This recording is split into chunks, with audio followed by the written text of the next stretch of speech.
কথাবার্তা with to help. Hello friends, welcome to our podcast show কথাবার্তা with to help. তো আজকে আমি খুবই এক্সাইটেড, কারণ আজকে স্টার্ট হয়েছে আমরা কথাবার্তা উইথ টু হেল্পের ফার্স্ট এপিসোড। আজকের এই স্পেশাল এপিসোডে আমি আপনার পরিচয় করাই দিব এমন এক ব্যক্তির সঙ্গে যার কাজ, যার দায়িত্ব আর যার জীবনের চিন্তাধারা সব কিছু মিলাইয়া তার একটা আলাদা আর ইউনিক পরিচয় দেয়। তাই একজন এমন মানুষ যে ন্যায়ের পক্ষে দাঁড়ায়, গরিব আর অসহায় মানুষের পাশে থাকেন। তাই শুধু নিজের প্রফেশন হইয়া না, নিজের দায়িত্ব ভাবই। কোর্টরুমের বাইরে তাই একজন সোশ্যাল ওয়ার্কার, একজন সোশ্যাল মিডিয়া ইনফ্লুয়েন্সার, তাই একজন পাওয়ারফুল স্পিকার, ফিল্ড রিপোর্টার। আবার মাঝে মধ্যে দেখতে পাই তার গাওয়া লোকগীতি গান আমরা তার সোশ্যাল মিডিয়াতে। তো আমি কথা কইলাম আমার একজন বড় ভাই মতো ব্যক্তির, the one and only advocate Tutiur Rahman. তো ওয়েলকাম দাদা আমার পডকাস্ট কথাবার্তা উইথ টু হেল্প।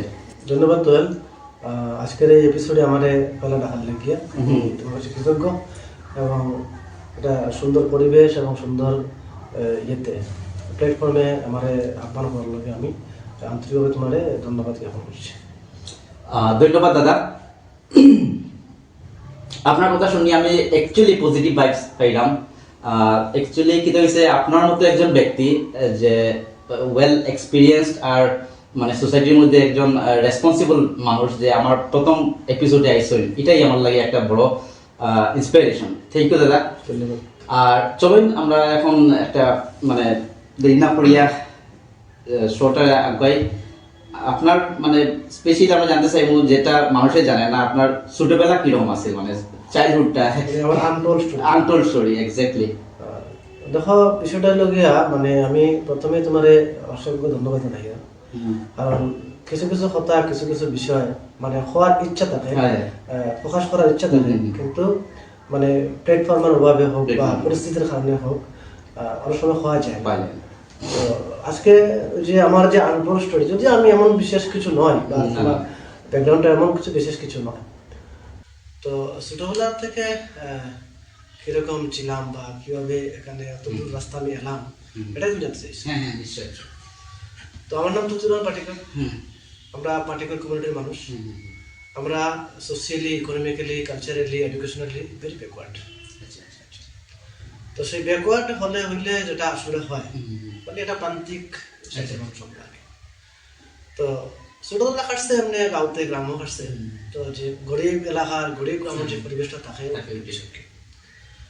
তো যদি আজকে এতদিন পরে চিন্তা করি যে এই সময়টার পরিবেশটা, আজকের পরিবেশটা কিটা, তবে চিন্তা করলে এটা ভাবা যায় না যে কোথায় আসলাম আর কোথায় এলাম। তো মূলত আমরা কিন্তু একেবারে গরিব মানুষ, ঠিক আছে। আমি, আমার বাবা মা যদিও প্রাতিষ্ঠানিক শিক্ষা নেই, অর্থাৎ আমার বাবা এবং মা, এটা অনেকে জানেন না।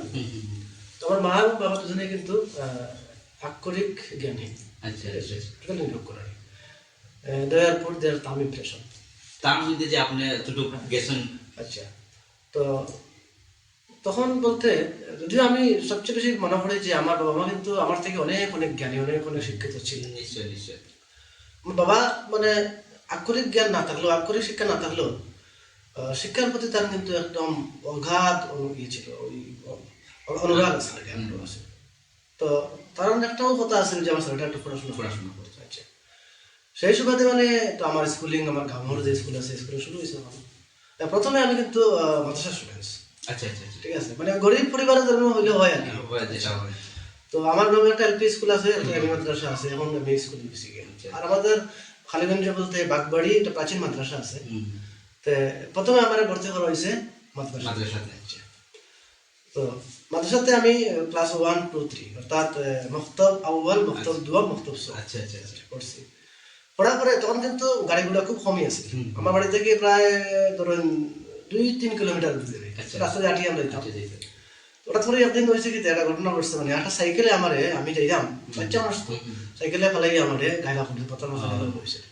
তারপর থেকে আর বাবা আমার বাবা আর কিন্তু যাওয়া আমার অ্যাক্সিডেন্ট হয়েছে। হ্যাঁ, বাবার খুব আদর আসলাম।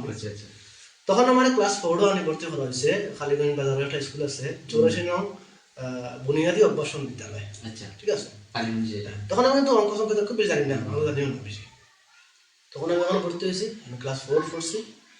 4 পড়ার পরে আমি ক্লাস 5ও আমার যে গ্রামের যে স্কুল আছে মাদ্রাসা, তখন আমি ক্লাস 5 পড়ছি, 5, 6, 7 পড়ছি। আচ্ছা, তারপরে আমি কালীগঞ্জ পাবলিক হাই সেকেন্ডারি স্কুলে আমি হাই সেকেন্ডারি পড়ছি। তারপর হরিগঞ্জ কলেজ থেকে বিয়ে করছি। এর মধ্যে একটা বিষয় আছে, মানে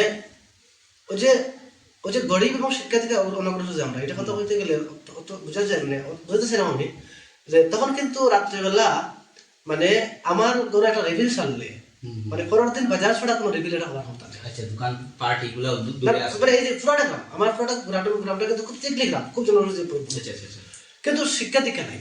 ঠিক আছে, মানে আজকে যদি একটা কলম ছাড়ে আমি লাগা করতে আনতে পারি, তখন কিন্তু একটা রেভিল ছাড়লে, একটা কলম ছাড়লে, একটা পেন্সিল ছাড়লে মানে পরের দিন বাজার ছাড়া চালু করে দিতাম। ঠিক আছে, আর আমি হইলাম কি আমার বংশের মধ্যে মানে ফার্স্ট জেনারেশন শিক্ষিত। শিক্ষিত যখন আমরা একটু ভাবনা করছি আর কি, শিক্ষার ফিনারও গেছি আর কি, ফার্স্ট জেনারেশন। আচ্ছা, তখন মানে এরকম হাই সেকেন্ডারি পাস করছি যখন আমি ম্যাট্রিক পরীক্ষা দিছি। ঠিক আছে, ম্যাট্রিক পরীক্ষা যখন লাস্ট দিনটা আছে বলতে আমার সেন্টারটা আছে নীলমণি হাই সেকেন্ডারি স্কুল। আচ্ছা, আচ্ছা, তখন আমরা বাসে আওয়া যাওয়া করতাম, আমি থেকে বাসে আওয়া যাওয়া করতাম। তো ও সময় মানে তখন পত্রিকা খারাপ জানি না, কিন্তু পত্রিকা খারাপ বা নিউজ খারাপ জানি না। তখন আমি কিন্তু যাওয়ার সময় রাত্রে যখন সন্ধ্যা পরে পরীক্ষা এক্সাম দিয়া, মানে আপনার স্কুল তো আসলে ওখানে আপনার এক্সাম লাগে, এক্সাম হলে ম্যাট্রিক এক্সাম লাগে, এটা একটা কথা আমি খত মানে কই আমার টার্নিং পয়েন্ট ছিল। আচ্ছা, তো বাসে উঠছি তখন মানে মানে যারা হকার পত্রিকা বিক্রি করে তারা মানে কিতা করতো, তাজা খবর করিয়া বিক্রি করতো। আমি একটা পত্রিকা কিনছি তখন। আচ্ছা, প্রথম ফার্স্ট কিন্তু আমি পত্রিকা কিনছি। পত্রিকা কেনার পরে ওদিন ভাগ্যক্রমে শনিবার আছে, শনিবারে একটা আলাদা পার্ট তার পেজ থাকতো, এটা সবুজের মেলা, বাচ্চার মেলা, যারা বিলো 16 বা আপ টু 16 ঘরে গেছি গিয়ে দেখছি মানে সবুজের মেলা একটা পাতা আছে, এখানে একটা দাদা আছে বা কিতা পাঁচজন কিতা আছে আর তো মেলাইয়া দিলে মানে পোস্ট কার্ডে ফাটাইলে পত্রিকা অফিসে তোমার তোমার নাম হয়েছে, আমাকে শুদ্ধ উত্তর দিচ্ছে। এটা অবশ্য আমিও করছি। ও তখন কিন্তু আমি ওই যে আমি সাংবাদিকতার পাঠটা তখন করিলাম, ওখানে তো পাঠটা তো খরর বিষয়। আচ্ছা, তো ফাটাইছে পোস্ট কার্ডে লিখে পোস্ট অফিস থেকে পোস্ট আনছি, আমি আর লিখে ফাটাইছে পরে আমার নামটা সবুজের মেলা আইছে। আইসে সাফা করে নাম দেখা সাংঘাতিক বিষয়। হ্যাঁ, তারপর থেকে মানে আমার সব আসছে, তো আমি কবিতা লেখা শুরু করছি, মাঝে মাঝে আমার হবি লেখা, মানে কি আমার হবি লেখছে বা ছোট লেখালেখি স্টার্ট করতে হয়ে গেছে।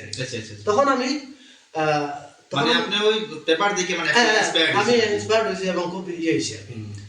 তারপরে আমি সবুজ মেলার সদস্য, মানে তোমার সদস্য পদ দিতে হইলে তুমি অ্যাপ্লাই করতে লাগে, এখানে দিয়া হ্যাঁ বোমা চৌধুরী প্রবীণ সাংবাদিক মানে রেগুলারলি দিতে লাগলো একটা সবুজ মেলার সদস্য।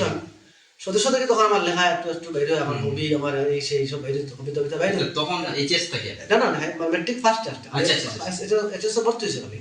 আচ্ছা, তারপর আমার সাংবাদিকতার শখটা হলো, তখন আমি নিউজ পড়তাম, মানে নিউজ পাঠাতাম দেখিয়া। ওই যে ভাষাটা বলতে আমি যে টিভির যে ভাষাটা কিনতাম, ওই টিভির ভাষা দিয়ে আমি কিন্তু পোস্ট কার্ড কিনতাম, ইনলাইন কার্ড কিনতাম, খাম কিনতাম। আচ্ছা, ঠিক আছে, তো নিউজটা আমি লিখিয়া ওই খামে ভর্তি করে পোস্টে পাঠাতাম, নিরার পোস্টে, অর্ডিনারি পোস্টে। পরের দিন ছাপা হয়েছে যুগসংখ্যা পত্রিকা। যুগসংখ্যা পত্রিকা কিন্তু এখন যেভাবে মানে খুব স্টিম ডেইলি, তখনও কিন্তু নর্থ ইস্ট মানে পপুলার বেঙ্গলি ডেইলি, যুগসংখ্যা লেখালেখি মানে সাংঘাতিক একটা বিষয়। এখন তখন নিউজ বেরিত, ততক্ষণে আমি সেকেন্ডারি সেকেন্ড ইয়ার, তখন আমার নিউজ বেরিত নাই। ঠিক আছে, তারপরে আমি গেলাম ইয়েতে, ওই আমি একটা সিটি পেলাম আমি পত্রিকা অফিস থেকে। তখন এডিটার বলতে অতীন দাস মহাশয়, তাই না, মানে ইংল্যান্ড সিটি পেলাইলে আমার পোস্টে আমার চাইলো। তো বললে যে 2099 2000 সাল। তো চিঠিটা পাইলাম, মানে যে আপনার সাংবাদিকতায় আগ্রহী দেখে আমি খুব আনন্দিত, হ্যাঁ আপনি আমার অফিসে যোগাযোগ করবেন। উনি তো আর বাসন মনে হয়, আমি তো বয়স্ক মনে হয়। ঠিক আছে, আমি গেলাম গিয়ে শিলচর গেছি না, তখন গেলাম কি আমি ওই যে আপনার রংপুর আছে, রংপুর যেটা ব্রিজ ক্রস করিয়ে যাওয়ার পরে আমার জোরে পাইলাম সিনিনা তানে জিয়ে লাগা শুনতে, তাই না দেখলা দেখে বলে তুমি তুই রহমান ধন্যবাদ। তো হলে কোন ক্লাসে পড়ো? আমি বললাম তো হায়ার সেকেন্ডারি পড়িতাম। এটা ক্যান্টিনের একটা ডাকলা একটা বুদ্ধ মহিলা, তার নাম কিতা মিনা না কিতা আসলে, বলে একটা বিস্কুট তার দো, তো চা খাবার বয়স তখন চা বয়স হয়েছিল। আর ঠিক আছে, তুমি হায়ার সেকেন্ডারি ভালো পাস করো, হায়ার সেকেন্ডারির পরে তোমার আমি সাংবাদিকতা ঢুকাই দিচ্ছি। তো এরপর আমি ঢুকছি, অবশ্যই আমি দীর্ঘজীবনে শর্ট করে দিয়া ঢুকছি। তার মানে বলির মধ্যে কিন্তু একটা স্টুডেন্ট লোক মানে সবচেয়ে জুনিয়র সাংবাদিকতা আমি করছি। এখন মধ্যে এই তখন বই সাংবাদিকতা যুগসংখ্যামূলক পত্রিকাতে বা অন্য কোনো পত্রিকাতে কেউ ঢুকছে না, একদম জিনিস সাংবাদিক আমি এইগুলো সাংবাদিকতা বলে। তখন আর বিয়ে যখন করলাম, তো বিয়ে করতে করতে যখন বিয়েটা পাস করলাম 2005 পড়াশোনা আমার কোনো ইচ্ছাও নেই, করতাম না আমি। তখন আমি সাংবাদিকতা করি, টুকটাক পয়সা পাই। আর এই বাবা তো আসুন, বাবা তো আমাদের সোল বেড রান্নার my family, in my family. তো এই সাংবাদিকতা করতে গিয়ে বিভিন্নভাবে আমি বাধার সম্মুখীন হলাম। মানে বর্ষিতাদের বিরুদ্ধে লেখি, দুর্নীতির বিরুদ্ধে লেখি, বাবার একে মানুষ ইয়ে করে, সেই লেখাখানে বাবা তো সাধারণ মানুষ না, কিছু বুঝেন না। তারপর আমার গালাগালি, এই সে বন্ধ করো, আমি তোমার পড়াইছি না, তখন আমি কিন্তু হাল ছাড়ছি না, ঠিক আছে। একসময় বাবাও মানে মোটামুটি আমার পক্ষে একজনকে। তখন আমি যখন বিয়ের পার্ট 1 ভর্তি হয়েছি, তখন কিন্তু আমি একটা ফার্মেসি চাকরি করতাম, শিবম মেডিকেল একটা আমি চাকরি করতাম। আমি এখানে চাকরি করতাম, সাংবাদিক করতাম, চাকরি করতাম, সাংবাদিক করতাম, 500 টাকা বেতন হইতাম আমি। তখন আমার পড়াশোনার একদম স্পৃহাও নেই, আমি করতাম না। মানে ফার্স্ট ইয়ার ব্যাক লাগছে, সেকেন্ড ইয়ার পড়ছি না আমি। আচ্ছা, তো আমার তখন ধারণা আছে যে ফার্মেসির কাজটা শিখবো, শিখে আমরা ইন্টারভিউ প্লেস গিয়া একটা ফার্মেসি লাইসেন্স লিয়া খুঁজছি। তখন আমি সাংবাদিক হইতাম, বড় বা উকিলিতা হইলে কোনো আমার হঠাৎ করে একদিন বলতে, যখন আমি সাংবাদিক হিসাবে অনেক আমার একটু মায়া করে এবং স্নেহ করে, আমার এক বন্ধু, তার নামও খুঁজলাম না, তারা মোটামুটি হে এলাকার একটা পরিবারের শিক্ষিত মানুষ। তো শিক্ষিত হিসাবে আমার একটা নেগলেট, নেগলেট আসতো এমনি তাদের কইলে বলে না তুই তো বলতে এমনি এসব তো ভালো পারে, কিন্তু তার তো শিক্ষাগত যোগ্যতা তেমন কিছু নাই, এখন বিয়েও আসতে পারলো। আমার এটা কিন্তু বোধ লাগলো, খুব লাগছে আমার, ঠিক আছে। ও তার কথাটা লাগার কারণে আমি আজকে তখন আইছি জি দেয়। তখন আমি আমার ফের ভর্তি হলাম। তখন আমি একসঙ্গে বিএ পার্ট 1 এর 2টা সাবজেক্ট, সেকেন্ড ইয়ার, হ্যাঁ, থার্ড ইয়ার একই সঙ্গে, এক ইয়ার, তাহলে 6 মাসের ভিতরে মানে রেডি হয়েছে। তখন কষ্ট বুঝে গেছি। আর আমার তখন প্রতিজ্ঞা হলো, যদি আমার 6 বছর শেষ হয়ে গেছে, এখন যদি আমি পাশ করতে না পারি, আবার লেমদার কলেজ থেকে আবার শুরু পারবো। আচ্ছা, ও তখন বিয়ে পাস করলাম। এই বিয়ে পাস করার আগে, অর্থাৎ 2001-2099, তখন থেকে আমি কিন্তু মানে সমাজের কাজ করার লাগে খুব আগ্রহী। তখন অন্যায় কোনো আমার করছে, তখন থেকে আমি একদম অন্যায়ের বিরুদ্ধে থাকি। তখন একটা ঘটনা ঘটলো, যেটা একজন ইয়ে মানুষ প্রিন্সিপালরে মানে অনৈতিকভাবে থানায় আটক করলো। আমি যে হাই সেকেন্ডারি স্কুলে আসলাম, এখানে মানে কিনারো একটা বাগবাড়ি মানুষ, প্রিন্সিপাল লাই মহতমি, মানে পারিবারিক বিবাদ, পুলিশে তার খবর দেখাই এনে তারা আটক করলো। টোটাল ইলিগাল ডিটেনশনটা পুলিশে অন্ত করলাম, লোকে পুলিশে ছাড়লো না। তারপরে এসপির আলটিমেটাম 24 ঘন্টা 12 ঘন্টা টাইম ধরিয়ে, টাইম ওভার হইলো, মানলো না। তারপরে তো আমরা মানুষ মিটিং ডাকলাম, ডাকিয়া মানে মানুষ এমনভাবে সংগঠিত এবং ইয়ে হইলো আর মানে পুরা টানা ভাঙচুর করিয়া পুলিশ পিটিয়া সিটিয়া সব শেষ, ঠিক আছে। In that time I was prime accused of this incident. আচ্ছা, এই ঘটনাটা প্রাইম 12 জন আসামি আসলো, আপনিও আসলেন, আমি প্রাইম। আচ্ছা, তখন আমি 14 দিন কিন্তু পলাতক থাকলাম। আচ্ছা, 14 দিন। হ্যাঁ, তখন আমার ফ্যামিলির পরিস্থিতি, আমার তখন কিন্তু আপনি লো না না না, আমি তো তখন বিয়ে পাস করছি, আমি তো হেলমেট পাস করছি খালি। আচ্ছা আচ্ছা, 90 মানে বিয়ে পার্ট 1 আমি তখন। আচ্ছা, এই তো 14 দিন বাগান রইয়া করে জামালউদ্দিন যে এমএলএ আসলা, তারা উদ্যোগে তখন পয়সা পড়ে না, হেলমেট জানিয়ে তো না, হাইকোর্টে বেইল না, বেইলের খরচ বাড়িলাম, কোর্ট কেসটা স্টার্ট হইল। আচ্ছা, তারপরে আরো কিছু ঘটনা ঘটলো। হসপিটাল, ডাক্তার আউটডোরও নাই, চেম্বার ঢুকে যাবে, মানুষের ভিড় করে, মানুষ সাফার করে, এটা লইয়া আমি প্রাইভেট, হ্যাঁ এটা লইয়া আমি আন্দোলন করলাম। হ্যাঁ, এক সময় তো হয়েছে ডাক্তার বলতে চেম্বারও গিয়া একদম ইয়ে করিয়া রুলস্থল করিয়া এটা নিয়েও খেয়েছিল। আচ্ছা আচ্ছা, মানে খালিগঞ্জ এলাকায় যেটা গণ আন্দোলন হয় বা খালিগঞ্জ এলাকায় সোশ্যাল কোনো মুভমেন্ট হয় এবং যদি কোনো কেস মামলা হয়, তাহলে আমি প্রাইম রিকোয়েস্ট। আচ্ছা, ঠিক আছে, আমি প্রাইম রিকোয়েস্ট। হ্যাঁ, দেখা গেল প্রায় 5 থেকে 6টা কেস আমার কেসটি। আচ্ছা, সবটাও কিন্তু তখন আমি মানে সদ্য মানে কৈশোর থেকে যৌবন ভাব দিচ্ছে খালি। তা দেখো আমি কোনখান থেকে উঠে গেছি, আমার তো পারিবারিক একটা সাফার করে তারা 5 থেকে 6টা কেস তখন আমার উঠে, এবং প্রত্যেকটা কেস আমি প্রাইম রিকোয়েস্ট, ঠিক আছে। তখন আমি আদালত আই যাই, হ্যাঁ, উকিল ধরি, উকিলের বাসা দেই, যা পারে দেই আর কি। দেখলাম না এই জায়গাটা তো বড় সুন্দর, মানে এখানে তো মানে আমি ফার্স্ট টাইম আপনার আমি কালকে আই যাই, উকিলের বাসা দেই, হাকিমের সামনে উঠাই, ঠিক আছে, কিন্তু আমি কিছু হইতে পারি না, ঠিক আছে। উকিলে করে, মোহরে উকিলে করে। তখন আমার মনে হইলো হঠাৎ করে এটা আমার টেস্টটা চেঞ্জ হয়ে গেল। তখন আমি সাংবাদিক, তখন আমি কিন্তু যুব সংবাদ কাজ করি। তখন আপনার ইন্টেনশন আসেনি না যে না এইটা তো কোনোদিন স্বপ্ন ভাবতে পারছি না, বললাম না আমি বিয়ে পাশ করে তো খুলতাম। আচ্ছা হয়েছে ছেলেটা হয়েছে বললো ছেলেটা বিয়ে করতে পারছি না, ভর্তি হলাম।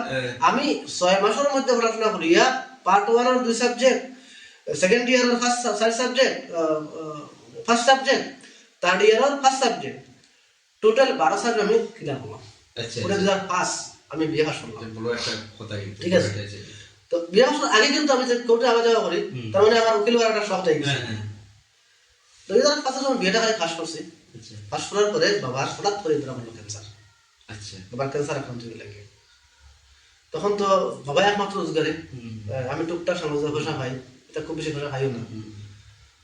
তো ওরা শখ হইল আমার, মানে খেতে হবে ক্যান্সার মানে তো আর অনেক পরিবার যদি মৃত্যু। তখন কিন্তু বরাবরের মাঝে ট্রিটমেন্ট খুব বেশি আসিল না। তো গেলাম শিলচর, বাবার ট্রিটমেন্ট পাইলাম প্রভাতী ধন ম্যাডাম চন্দ্রশেখর কল্যাণ পাইলাম, ক্যান্সার ফ্রি হইলাম। ইয়া 2006 গেল গিয়ে আমার বাবারে।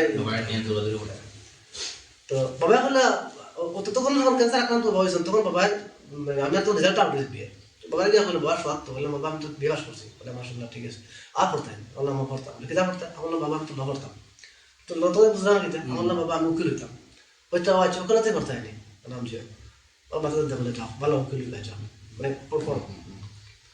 তো তখন হলো কিতা ওই বাবা 2006 গেল আমার এমনি এমনি বাবার ট্রিটমেন্ট করতে করতে 2006 বাবা মারা গেল লাস্ট থেকে।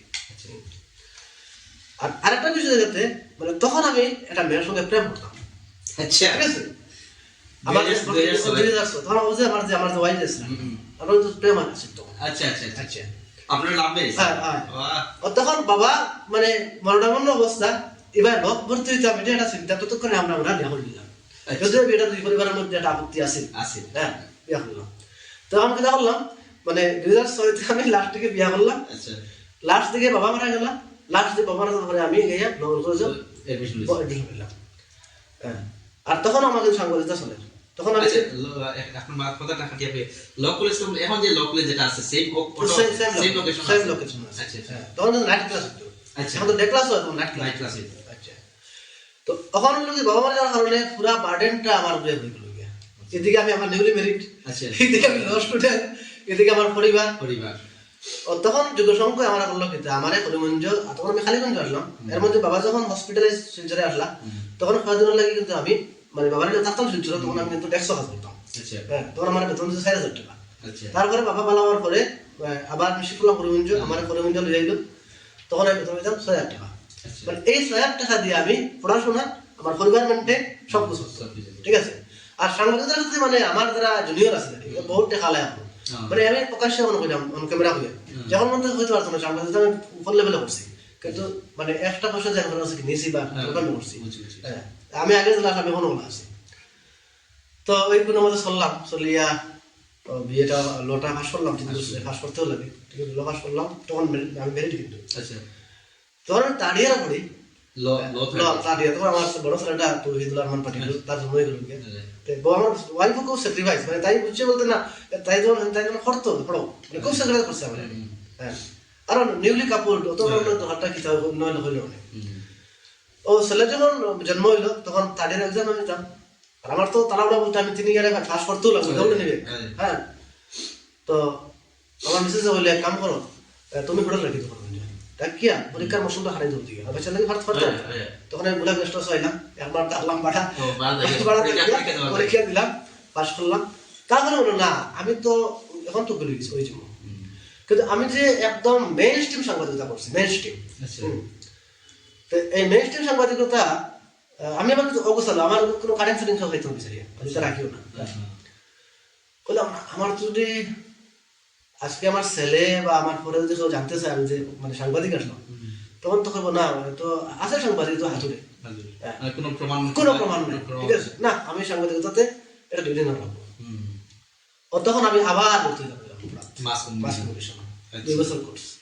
ও মাস কমিউনিকেশন আমি বললাম আপনার ডেডিকেশন ঠিক আছে পাস কমিশন হলো আমি এমএ এটা আসলে এমএ হয় এটা এমসিএ হয় আচ্ছা। হ্যাঁ কিন্তু যদিও আমরা এলাকাতে এমসিএ কে বুঝার মধ্যে আমরা লিখে দিই MA in mass communication and journalism আচ্ছা ঠিক আছে আমি মাস্টার ডিগ্রি মনে করলাম আর যে বাবা তখন সাংবাদিক আসলাম তো এখন কিছু না থাকলেও তো হয়ে যাবে মাস্টার মাস্টার তারপরে ওই ওদিকে মাস্টার করলাম আর কোর্টও মানে জয়েন করতাম করিয়া 2010 আমি এনরোল করলাম গিয়া যদি আমি খুব বেশি আই না তো এনরোল যখন হইলাম তখন আমি সাংবাদিকতা সাড়েটা ছাড়াই নিলাম সাড়ে দেখা গেল কি মানে তখন তোরা বুঝছি বলতে মানে খালাপুর বাইরে থেকে দেখলে খুব ভালো লাগে কিন্তু বিদ্যে গেলে বুঝতে কতখান স্ট্রাগল কেন করতে হয় তারা নিউ কামার্স থাকে জুনিয়র থাকে বা তারা কত যে স্ট্রাগল করে এটা অন্যরা বুঝে না ঠিক আছে তখন দেখি না আমি তো একটা মোটামুটি একটা আর্থিক সংকটের মাঝে আছি তখন আমি কিন্তু প্রথম জয়েন করার পরে এদিকে সাংবাদিকতা ছাড়া ছাড়িয়ে গেছি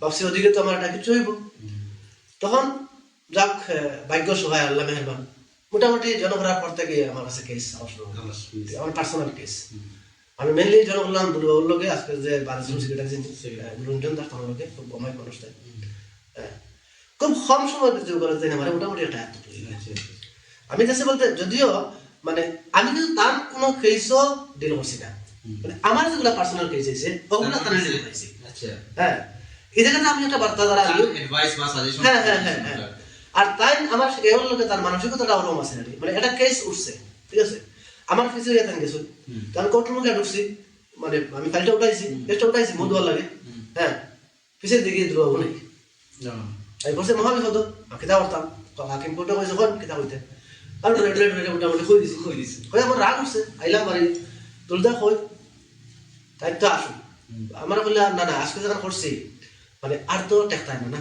শিখছো তো মানে তুমি আমি আসলাম না শিখছো তো মানে ওই জিনিসটা আমার ট্রেন করাই হ্যাঁ ট্রেন করাই আজকের দিনে কিন্তু এরকম উকিলটা করতো না আর সবচেয়ে বড় কথা জানেন একটা কথা বলতেছিলাম সাইয়া যে আজকে যারা নিউ কামার যারা ওকালতি আছে তারা একটা বদলবার জন্ম কিতা তারা কিন্তু ফাইলগুলো দেখে না সিনিয়রের লগে যায় মিশে পিছিয়ে বইয়ে মোবাইল টিভি হ্যাঁ মানে এমনি বই থাকে আর ফাইলটা দেখতে লাগে মানে এগারলে দেখতে লাগে এক্সাক্ট কিতা আছে কেসের মধ্যে কে আসামি কে কিতা আরে ফাইল লিয়ে গেলাম আর ডায়েরি মেন্টার হলাম আরেকগুলো আনলাম আর চেম্বার অ্যাটেন্ড হলাম আর টিউশন লিখলাম এটা হয় না কিন্তু এই হলো আমার ওকালতি দেখে আমার কি ওকালতি জীবনটা আচ্ছা দাদা একটা জিনিস জিজ্ঞেস আসলাম আর কি আপনার যে মানে লোকগীতি গাইন যে এটার পিছনে কিতা রহস্য বা এটা আসলে গ্রামের পরিবেশে বেড়ে ওঠা আর মানে ধরো গানের ক্ষেত্রে এন্টারটেইনমেন্ট আমার কিছু নেই কিন্তু ছোটবেলা থেকে মানে আমি গান লোকগীতি যেগুলো ফক সং মাটির গান বাবাইয়া পল্লী গীতি হ্যাঁ মাঝির গান ঠিক আছে বা এই যে লোকজ গানের প্রতি আমার একটা কিন্তু আগ্রহ আমি অনুরাগী আর তো মাঝে মাঝে গান শুনতাম হ্যাঁ অন্য টেপ রেকর্ডার তখন তো একদম মোবাইল আসিল না টেপ রেকর্ডার শুনতাম শুনে গান শিখতাম গুনগুনে একা গাইতাম গাইতে মানে ছোটবেলা থেকে একটা অনুরাগ আছে হ্যাঁ তো এখনো যে গান আমি গাই রকম নাই মানে আমি মার গাই যখন ভালো লাগে গান গাই হবি মানে ওই থেকে লইয়া মানে লোকগান উপরে আমার একটা চর্চা চলে আমি আইজে চর্চা করি হ্যাঁ ভুল শুদ্ধ আমি গানের তাল লয় ছন্দ জানি না কিন্তু গাই আমি গাইয়া হ্যাঁ এটা আমার মেন্টালি একটা আরাম দেয় আমি এটা থেরাপি মনে করি আচ্ছা আমরা দেখি প্রায় সময় আপনি পোস্ট করেন যে আপনি কৃষি করার মানে খেত করার আর কি এটা কিন্তু আপনারা করেননি খেতটা তো আমি কিন্তু আমার সঙ্গে যারা চলে আমি বাইরে গেল তো আমি গাছ খুব ভালো হয় মানে পরিবেশ মাটির সঙ্গে খুব ভালো লাগে আমি খুব এরিস্টোক্রেট লিড করতাম আমি খুব মানে কিরকম অত্যাধুনিক আরটা মোডার এগুলো ভালো লাগে হ্যাঁ আর ভালো লাগে না আমার মাটির লোকে থাকতাম গ্রামে যখন থাকি কৃষি গাছের প্রতি আমার প্রচন্ড অনুরাগ হ্যাঁ প্রতিটা গাছ তোমার বাড়িতে আমি আজ খাইছি প্রতিটা গাছ দেখছি ঠিক আছে মানে এই থেকে আমার ওই যে আমি একটু কাজ করলাম আমার শারীরিক আরাম হইলাম বা প্লাস একটা গাছ লাগাইছি আমি সকালে গেলাম কেন গিয়ে একটা গাছের কিনারে থাকলাম দেখলাম এটা থেকে আমার কিছুটা ভালো লাগে আমার আচ্ছা ঠিক আছে দাদা এখন আমি মানে একটা র্যাপিড ফায়ার রাউন্ড খেলবো আর কি তো এটার মধ্যে কিন্তু আমি আপনার দুইটা শব্দ কইনি তো দুইটা শব্দের মধ্যে যেটা আপনার রিলেটেড বা যেটা আপনার ফেভারিট মনে করেন ওটা আপনি কইবা আর কি আমার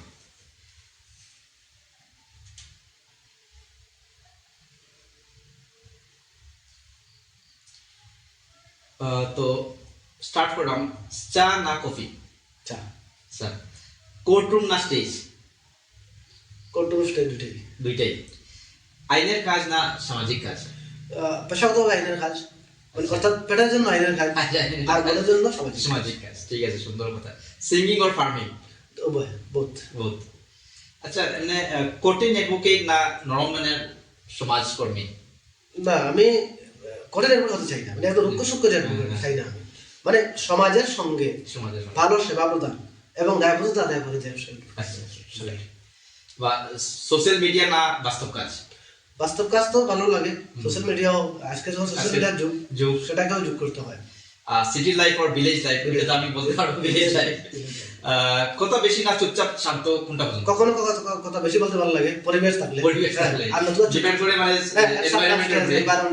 নতুন একদম চুপ করতে ভালো লাগে। আচ্ছা, আপনার লাস্ট একটা নাম না সম্মান?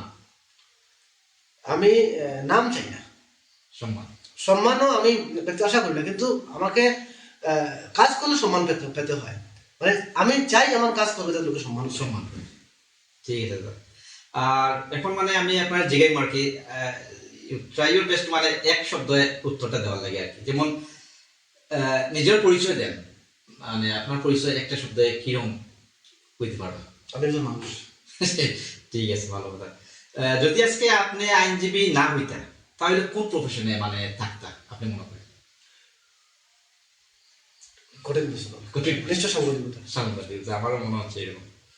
আচ্ছা, আপনি আপনার ছেলে তারার, মানে এটা কাট করে দিতে লাগবে পরে, আপনার ছেলে তারার লগে মানে কোন একটা মিশা কথা বেশি কই, মানে আছে না বাবা তারা ডং করে, মানে এই কথা মিশা, এরকম কিছু আছে আপনার? আচ্ছা, মানে তারা খাবার যখন নেই তখন আমি খাই দিছি, খাইতাম না।